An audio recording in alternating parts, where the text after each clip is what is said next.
यह बहुत ही महान दिन है और ऐसी महान विभूति इस भारत भूमि अवतरित हुई जिनकी जयंती हम मना रहे हैं, प्रतिवर्ष मनाते हैं, शिक्षक दिवस के रूप में मनाते हैं। और शिक्षक दिवस के रूप में क्यों मनाते हैं उसका आज मैं उद्घाटन किए देता हूं। 5 सितंबर 1888 को तमिलनाडु स्टेट है भारत का, मद्रास प्रेसिडेंट में एक जिला पड़ता है तिरुवल्लूर, और तिरुवल्लूर जिले में एक गांव पड़ता है तिरुतन्नी। क्या नाम है? तिरुतन्नी। तिरुवल्लूर जिला है, तिरुतन्नी गांव में वीरा स्वामी के घर में और माता सीताम्बा के घर में एक पुत्र प्रकट होता है जिसका नाम डॉक्टर सर्वपल्ली राधाकृष्णन ओम, पूरा नाम डॉक्टर सर्वपल्ली राधाकृष्णन ओम का अवतरण होता है।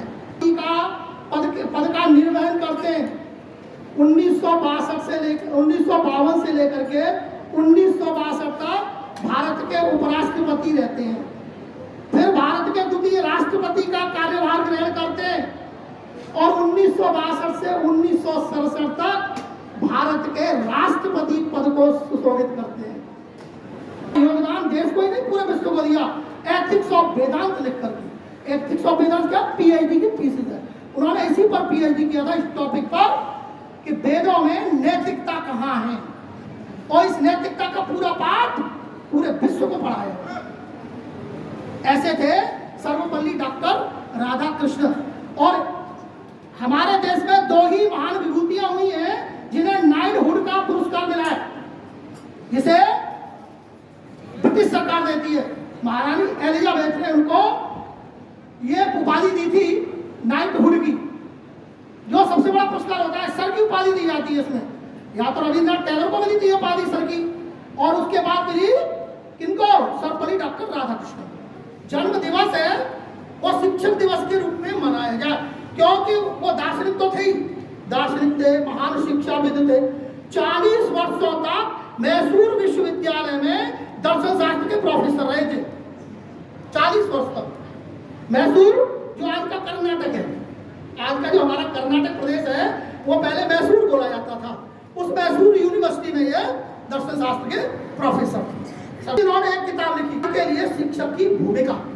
सबसे बड़ी भूमिका होती है कि एक शिक्षक को नैतिक होना चाहिए, उसके पास जो नैतिक शक्ति होगी, नैतिक बल होगा, वो बुराइयों का प्रशमन कर देगा। शिक्षक में स्वयं भी बुराई नहीं होनी चाहिए। जब शिक्षक स्वयं आदर्श होगा तो हम अपने देश में अपने बच्चों को आदर्श नागरिक बनाएंगे। लेकिन बड़े दुख की बात है कि हमारे यहाँ शिक्षक समाज में भी कुछ विद्रूपताएं आ रही है। हमारे शिक्षक समाज में मैं सभी से ये आशान्वित करता हूँ, अपने पूरे देश के शिक्षक समाज से, कि जो कुछ हमारे अंदर विद्रूपताएं हैं, विद्रूपताएं बुराइयां हैं, हम उन बुराइयों को त्यागें, तभी आगे आने वाली जो पीढ़ियां हैं वो हमारा अनुसरण करेंगी। हमें उनका प्रेरणा स्रोत बनना चाहिए। जब हम अपने शिक्षकों के प्रेरणा स्रोत बनेंगे, हम डॉक्टर सर्वपल्ली राधाकृष्णन के प्रेरणा स्रोत बनेंगे, तब बच्चे हमारे प्रेरणा स्रोत बनेंगे, हमसे ग्रहण करेंगे। सभी गुरुओं से आग्रह कर रहा हूं कविता में, सभी कि गुरुओं से देश को निश्चय दृढ़ चाहिए, और दृढ़ निश्चय दृढ़ चाहिए। हमको शब्द का प्रयोग करें, निश्चय दृढ़। गुरुओं से देश को निश्चय दृढ़ चाहिए, ये बच्चे बने सदाचारी, ऐसा प्रण चाहिए, ये बच्चे बने सदाचारी, ऐसा प्रण चाहिए कि मानव के मंगल को और क्या चाहिए, मानव के मंगल को और क्या चाहिए, और दुनिया निहारे इसे ऐसे क्षण लाइए, और दुनिया निहारे इसे ऐसे क्षण लाइए, और दुनिया निहारे इसे ऐसे क्षण चाहिए, और दुनिया में चलना है तो ऐसा चला जाइए।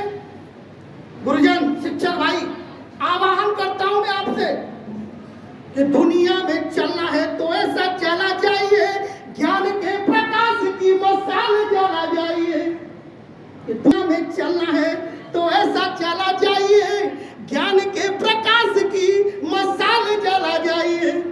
गुरुजन, फिर एक बार आह्वान करता हूं कि गुरुओं से देश को अब निश्चय दृढ़ चाहिए, ये बच्चे बने सदाचारी, मानव के मंगल की मसाल जला जाइए, ज्ञान के प्रकाश की मसाल जला जाइए और संसार को भारत का सार समझाइए, संसार को भारत का सार समझाइए और जगती के मानव का हार बन जाइए, जगती के मानव का हार बन जाइए। धर्म का सत्य कर्म धर्म का पाठ सिखलाइए और साथ में विज्ञान का भी ज्ञान समझाइए। तो टेक्नोलॉजी का युग है कि साथ में विज्ञान का भी ज्ञान समझाइए और फिर से देश बने हमारा यह विश्व गुरु, और फिर से देश बने हमारा यह विश्व गुरु। ऐसा दृढ़ निश्चय करके दिखाइए, ऐसा दृढ़ निश्चय करके दिखाइए।